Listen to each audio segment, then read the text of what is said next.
Olá, sejam muito bem-vindos! Hoje a gente vai fazer um exercício de anatomia moral que é, olha, simplesmente fascinante. O que será que acontece quando a gente pega um dos heróis mais queridos dos animes de hoje e coloca ele sobre o sistema de justiça de um poema épico lá do século XIV? A resposta pode surpreender e muito. E essa é a grande pergunta, né? A gente vai conduzir aqui uma espécie de investigação teológica e literária para descobrir qual seria o destino eterno do futuro rei dos piratas, Monkey D. Luffy. Mas, seguindo as regras super rígidas do inferno de Dante Alighieri. Então, vamos lá. Vamos colocar nosso herói em julgamento. Mas para ser o julgamento justo, a gente precisa seguir as regras de um tribunal bem específico. E nesse caso, o juiz é o próprio Dante Alighieri. E a lei é o seu inferno. A gente vai aplicar as regras dele, e não as nossas, para descobrir o que aconteceria com o Luffy. Ok, antes da gente começar, o nosso tribunal aqui precisa deixar duas regras bem claras. Primeira, isso é uma análise literária, tá? Não é um julgamento teológico de verdade. Segunda, e essa é a mais importante de todas, vamos partir do princípio que o Luffy morre sem se arrepender de nada. Na visão do Dante, o arrependimento podia salvar qualquer alma. Só que o Luffy vive com aquela filosofia de sem arrependimentos, né? E é justamente essa teimosia heróica que, ironicamente, abre as portas do inferno para essa nossa análise. E aqui a gente vê o choque de dois universos. No mundo do Luffy, lutar pela liberdade pelos amigos é a maior virtude que existe. Mas no universo do Dante, que valoriza a ordem e a unidade acima de tudo, essa mesma busca por liberdade vira um ato de rebelião, um pecado gravíssimo. Ou seja, o que faz do Luffy um herói em um mundo, o torna um pecador no outro. O inferno do Dante é todo estruturado em três grandes partes, de acordo com a gravidade do pecado. A gente começa com a incontinência, que são os pecados da paixão sem controle. Depois desce para a violência, onde a razão perde para a bestialidade. E por último a gente chega na fraude, que é o pior de todos, porque eu usei inteligência para o mal. Vamos ver em qual dessas categorias o Luffy se encaixa. Nossa descida começa nos círculos mais altos do inferno, onde ficam os pecadores por incontinência. Estes são vistos como os pecados menos graves, então vamos passar bem rapidinho pelas primeiras acusações contra o capitão do Chapéu de Palha.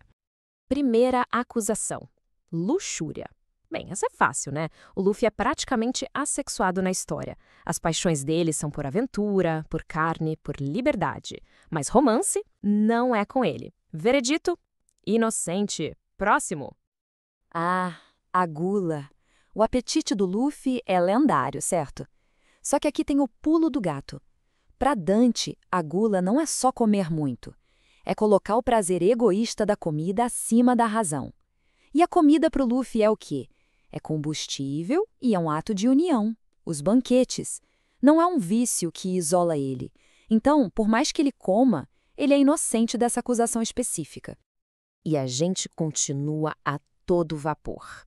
Ganância? Ele não tá nem aí para tesouros. Inocente. Ira? Sim, ele fica furioso, mas é quase sempre o que chamam de ira justa, contra a injustiça, algo que até teólogos defenderiam.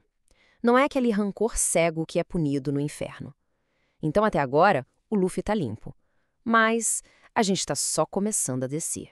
Agora a coisa fica séria. A gente entra no sétimo círculo, o domínio da violência. E aqui as acusações são bem mais pesadas e a defesa do Luffy começa a ficar um pouco mais difícil sob a lei de Dante. Vamos analisar as provas. Violência contra o próximo. Culpado. Como pirata, ele ataca o Estado. E para Dante, a destruição que ele deixa para trás, como lá em Enies Lobby, já é motivo suficiente. Violência contra si mesmo? Bom, ele encurta a própria vida, mas faz isso por altruísmo, para salvar os amigos. E isso absolve. Mas a violência contra Deus? Ele socou um Deus na cara. Para Dante, atacar a autoridade máxima na Terra é um ato de blasfêmia política. Culpado, sem a menor dúvida. Com dois vereditos de culpa no círculo da violência, o caso parece até encerrado, né? Mas não é. O mais interessante é que na hierarquia do Dante, a violência, por mais brutal que seja, não é o pior crime que um ser humano pode cometer. Tem algo mais fundo, algo que corrompe o dom divino da inteligência. E é isso que nos leva ao oitavo círculo, o reino da fraude. Para Dante, a violência é um pecado do corpo. Mas a fraude é uma corrupção da alma. É aqui, numa das suas valas mais profundas, que a gente encontra o verdadeiro crime de Monkey D. Luffy. Antes de falar qual é o crime, vamos dar uma olhada na punição. Imagina só, almas que são eternamente cortadas ao meio por um demônio só para se curarem enquanto andam em círculo e serem cortadas de novo e de novo.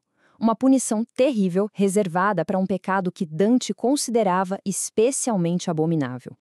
O pecado é o de semear a discórdia. Para Dante, que sonhava com o Império unido para garantir a paz, não existia crime pior do que usar a própria influência para quebrar a unidade política e social.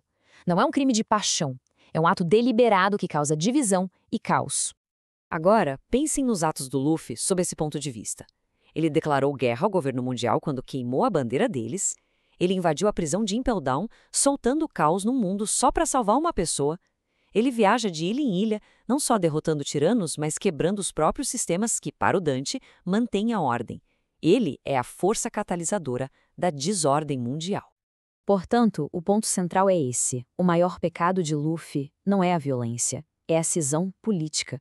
Ele não quebra só corpos, ele quebra a ordem do mundo. O veredito final, seguindo a lei de Dante, é culpado. Sua morada eterna é a nona vala do oitavo círculo. Mas no inferno de Dante, a punição nunca é aleatória. Ela tem um nome, contrapasso. É um castigo que se encaixa poeticamente com o crime cometido. Então, qual seria o destino personalizado para o capitão do chapéu de palha? O contrapasso do Luffy seria particularmente cruel. O poder dele, a borracha, que é o símbolo da sua liberdade, se tornaria a sua maldição. Um demônio o despedaçaria com uma lâmina de Kairosek, a pedra do mar que anula seus poderes, e a elasticidade dele manteria os membros dolorosamente conectados, mas separados. Uma metáfora perfeita de como ele desuniu o mundo. E o tormento final, ele que vive para proteger os outros, seria forçado a ouvir os gritos das vítimas do caos que ele mesmo causou, para sempre impotente. E isso tudo nos deixa com uma pergunta final. Essa jornada do Luffy pelo inferno de Dante revela uma ironia profunda. As mesmas qualidades que fazem dele um herói quase messiânico na sua história, a busca por liberdade, a capacidade de quebrar sistemas, são exatamente o que o condenam aqui. O que nos faz pensar: a moralidade é universal ou é tudo uma questão de perspectiva?